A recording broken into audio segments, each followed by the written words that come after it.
नमस्कार। प्रतीक्षा न्यूज के लिए मैं सुमन सौरभ। पिछले 9 महीने से किसान धरना प्रदर्शन कर रहा है।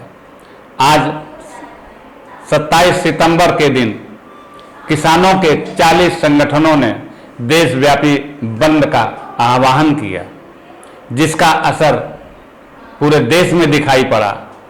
आम आदमी को भी इससे परेशानी हुई। केरल से लेकर कर्नाटक तक इसका प्रभाव पड़ा है।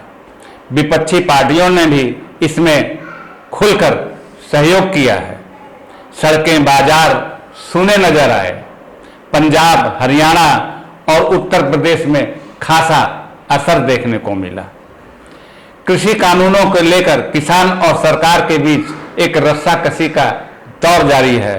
यह दौर कब तक चलेगा, यह लोगों के बीच में एक प्रश्न खड़ा हो गया है।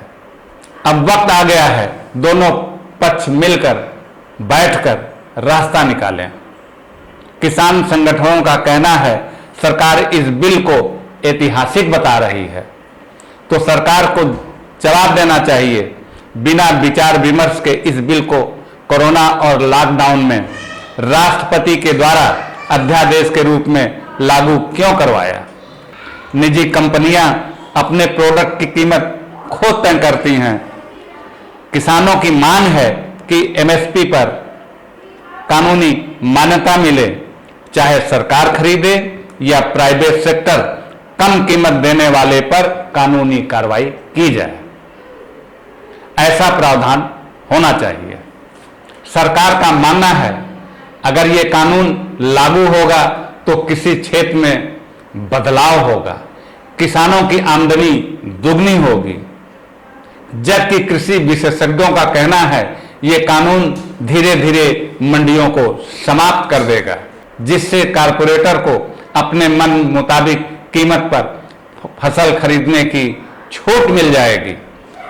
ये कानून पूंजीपतियों और कारपोरेट जगत को अनलिमिटेड भंडारण की छूट देता है।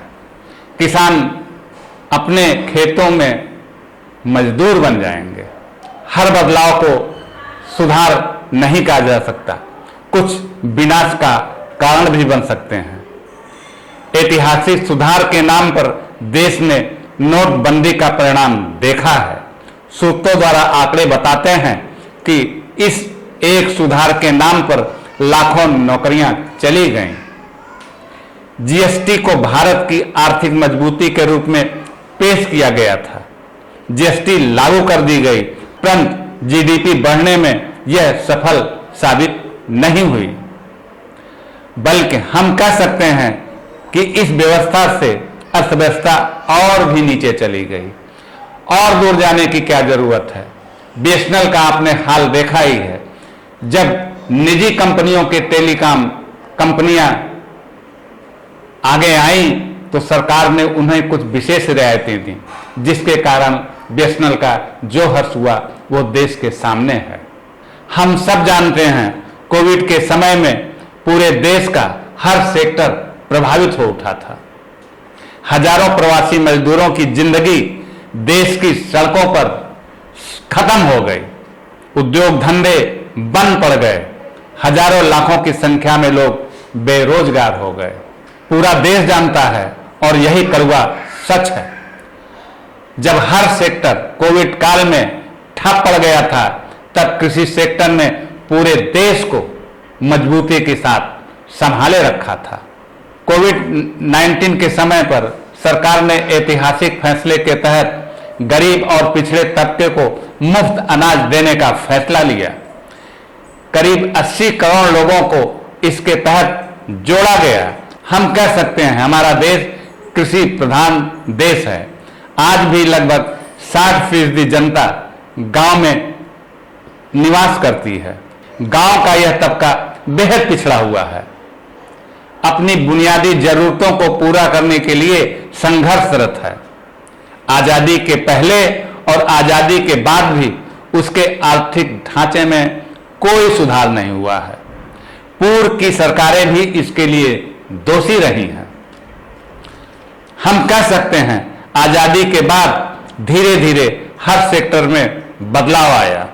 उद्योग धंधों के क्षेत्र में बेहतर विकल्प भी आया और लोग सफल भी हुए, परंतु हमारा कृषि समाज आज भी 50 साल पीछे खड़ा है। कोविड के चलते हमारे देश का एक बहुत बड़ा तबका खुद को संभालते संभालते 10 साल पीछे चला गया। ऐसा ना होता तो हमारी सरकार को 80 करोड़ लोगों को मुफ्त अनाज देने की आवश्यकता नहीं पड़ती। यह भी एक कट सत्य है कि जहां देश के एक बड़े तबके का आर्थिक ढांचा चरमरा गया है, वहीं दूसरी तरफ कुछ एक पूंजीपतियों, उद्योगपतियों के आर्थिक स्थिति में गुणात्मक उछाल देखने को मिला है। मैं वर्तमान सरकार पर सवाल नहीं खड़ा कर रहा हूं, पूर्व की सरकारें भी इसके लिए दोषी हैं। सच तो यह है कि हमारा ग्रामीण समाज आर्थिक रूप से ही नहीं, मानसिक रूप से भी पिछड़ा है। यह तबका अपने अच्छे बुरे का फैसला नहीं कर पाता है। इसका मूल कारण है यह समाज शिक्षा जैसी मूल बुनियाद से हमेशा पीछे रहा है।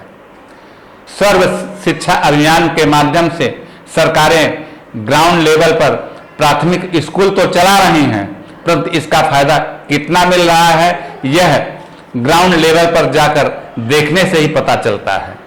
वहां नियुक्त टीचरों की सैलरी के रूप में मोटी रकम मिलती है, परंतु पढ़ाई की गुणवत्ता का कोई मापदंड नहीं है।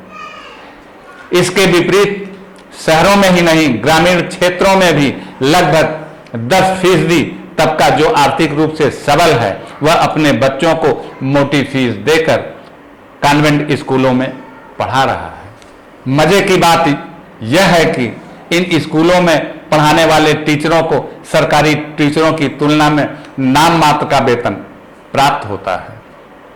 हम कह सकते हैं हमारे समाज में शिक्षा के क्षेत्र में 2 प्रकार की प्रणाली प्रचलित हो उठी है। आर्थिक रूप से सबल लोग अपने बच्चों को पढ़ाई की बेहतर सुविधा मुहैया करा रहे हैं, क्योंकि उन्हें आधुनिक भारत में अपना मुकाम बनाना है, जबकि पिछड़ा तबका जो आर्थिक रूप से कमजोर है, जिसकी संख्या भी कहीं ज्यादा है, पूर्व में भी और वर्तमान में भी निरीह, बेबस, लाचार खुद को रात दिन कोस रहा है। अच्छा होता हमारी सरकारें कुछ बेहतर सोचती, सबके लिए एक शिक्षा प्रणाली लाती। शिक्षा का जो व्यवसायीकरण हो गया है, उसकी जंजीरों को तोड़कर गरीब तबके से आने वाले बच्चों के लिए निःशुल्क शिक्षा की व्यवस्था की जाती। यह कहने में अजीब लग सकता है, परंतु नामुमकिन नहीं है। जरूरत है सरकारों के मजबूत संकल्प की। जब उद्योगपतियों की हजारों करोड़ की धनराशि सरकारें बिना सोचे समझे माफ कर सकती हैं, तो यह क्यों नहीं हो सकता। यकीन करिए, अगर हमारी सरकारें इस बात पर गंभीरता से विचार करें और वंचित तबके के लिए फोकस करें, तो भविष्य में एक नए भारत का निर्माण होगा। फिर आने वाले भविष्य में हमारी सरकारों को मुफ्त अनाज बांटने की जरूरत नहीं पड़ेगी। हम बात कर रहे हैं किसानों की। अब इतिहास बनाने के लिए किसानों को केंद्रित किया जा रहा है। सदन में शोर शराबे के बीच 3 कानून पास कर दिए जाते हैं। वर्तमान सरकार इसे किसानों के लिए नई आजादी के रूप में प्रचारित कर रही है। किसानों का एक जागरूक तबका 40 किसान संगठन इसका विरोध कर रहे हैं। 10 महीने से किसान धरने पर बैठे हैं, अपनी पंचायत महापंचायत लगा रहे हैं। इस दरमियान लगभग 500 से ऊपर धरने पर बैठे हुए किसानों की मृत्यु भी हो चुकी है। शुरुआत में सरकार से कई दौर की बातचीत भी हुई, परंतु इसका समाधान नहीं निकल सका। सरकार का कहना है किसान इस कानून के जरिए अब अपनी उपज एपीएमसी मंडियों के बाहर ऊंचे दामों पर बेच सकते हैं। इस कानून के जरिए बड़े कारपोरेटर खरीदारों को खुली छूट दी गई है। वे बिना किसी कानून के दायरे में आए हुए किसानों की उपज खरीद और बेच सकते हैं। वर्तमान में देश में कुल 7,000 मंडियां हैं, जबकि जरूरत 42,000 मंडियों की है। हमारे सिस्टम में हजारों कमियां हैं, तो क्या सुधार के नाम पर यहां भी निजी कानून नहीं बना सकते। अब किसान सड़कों पर उतर आया है। यह एक बड़े जन आंदोलन का रूप अख्तियार कर चुका है। सरकार को चाहिए किसानों से मिलकर इस समस्या का समाधान निकाले। विपक्ष भी इस आग में हाथ सेक रहा है, जबकि पूर्व में उसने भी अपने समय पर हमेशा किसानों की समस्याओं का अनदेखा किया है। ऐसा ना होता तो आजादी के इतने साल बाद भी किसानों, मजदूरों, शोषित वंचित लोगों की वर्तमान में यह दशा न होती। अंत में मैं इतना ही कहूंगा, यह किसान देश की रीढ़ है। वह सड़कों पर धरना प्रदर्शन दे रहा है तो हमारी सरकार को आगे बढ़कर इस समस्या का समाधान निकालना चाहिए। यही सरकार व किसान के लिए बेहतर विकल्प होगा और हमारे देश के लिए भी अच्छा होगा। नमस्कार।